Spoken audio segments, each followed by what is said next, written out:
During a cancer treatment, we all are used to reading about things all over the Google, या हमें कोई भी आता है और अपनी सलाह देता है. One of the commonly given सलाह in India is कि आप intermittent fasting कर लो, आप keto कर लो. Let us ask Dr. Sunila Bhatia her opinion on the fat diet during and after the cancer treatment. You're so right, Nidhi. Lot of patients come to me also and say कि आप हमें थोड़े time के लिए कीटो दे दीजिए या थोड़े time के लिए हम फास्टिंग कर सकते हैं. Especially what happens is after hormone treatments, people gain weight and then they want to just shed it away soon. But from my side, I always tell people कि ये जो fat diets हैं ये बहुत थोड़े टाइम के लिए, just like as fashion comes to our country, इसी तरीके से ये भी हम वेस्ट से लेके आते हैं. फॉर एग्जाम्पल जैसे पहले एटकिंस चली थी, फिर उसके बाद ये मेडिटेरेनियन आ गई, फिर उसके बाद कीटो आ गई, फिर इंटरमिटेंट फास्टिंग आ गई, फिर एक VLCD डाइट आ गई. पर ये तो इट्स सिमिलर लाइक चूड़ीदार पजामे सलवार से आप पैरेलल्स पे आए, फिर आप डिफरेंट चेंजेस पे आ गए. But you know diet has to be something and your dietary routine has to be something कि जो आप सस्टेनेबल हो, जो 5 साल से बच्चे से शुरू करें, धीरे धीरे हमें उसको अपनी नीड्स और रिक्वायरमेंट्स और अपने मेडिकल कंडीशन से हम उसको चेंज करें. बट एक सस्टेनेबल डाइट पैटर्न हमें फॉलो करना चाहिए, which you can follow it throughout your life.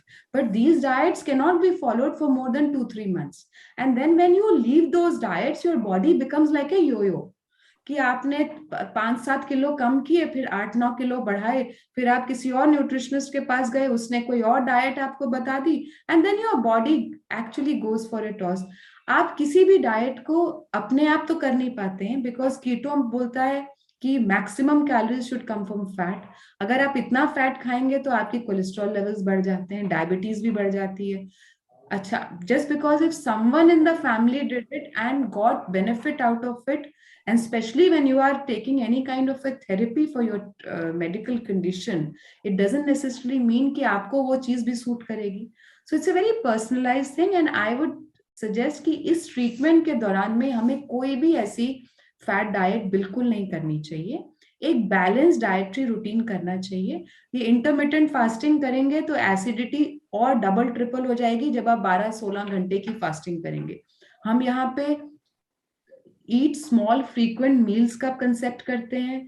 हम कहते हैं with in 30 minutes of your getting up you should eat something, ताकि आपका नोजिया ना बढ़े और आप थोड़ी देर बाद कुछ खा सकें. So these principles don't fit in any of these therapy when you are taking a therapy, or even if you have had the treatment over and you feel कि अब तो मेरा treatment खत्म हो गया, अब तो मैं ये कर सकती हूँ.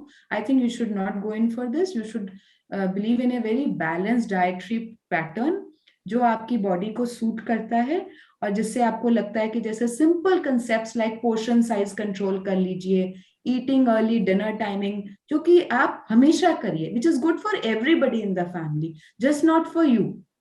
So ऐसे छोटे छोटे concepts करिए, increase your fluids in the diet, and like you know keep yourself कि हाँ मुझे अगर dessert खाने का मन करता है तो not like every day you are eating desserts. Put 0 to all your refined packaged foods. तो आप अगर 10% of weight भी अपना 6 months to a year में कम करते हैं तो slowly and slowly you will get healthier. And focus on doing exercise. See, all these diets have just come up because people never wanted to exercise. But if you do exercise, your protein absorption in the body increases, your mineral absorption in the body increases, and your total fitness of the body increases. So I think that is more important rather than focusing ourselves to picking up one or the other diets. Thank you, Dr. Sunila, for addressing such an important topic of the fat diets.